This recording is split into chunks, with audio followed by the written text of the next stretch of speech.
nech pul ketganini usto haqqi bilan общий videoni oxirida aytib o'taman.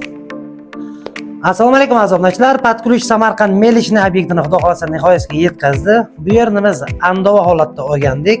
Pollarni urdik, patologni 3 pletli gipsokardon urdik. Bu yer dizayni pol klassika. Mana bu splashnoy gachlar ugliga gul qo'yganmiz, patologlar ham har yeriga ugliga keyin gul qo'yganmiz. Bu yerga hammasini gachdan qilganmiz. Devorlarimiz aboy, atachento aboy. Bu endi bizlar hamma vaqt klientni talabiga binoan ish qilamiz. Kraskani ham ko'rsatamiz, buni ham.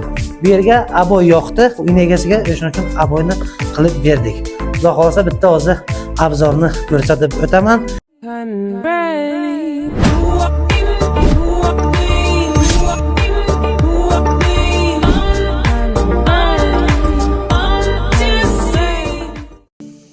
Bu obyektimizga pol, patolog, devolga narsalar, usto haqqi, lustra, gachlar, konditsioner, parda, gilam jami bo'lib $6,800 pul ketdi. Arziydimi, yo'qmi? Izohlarda fikringizni qoldiring.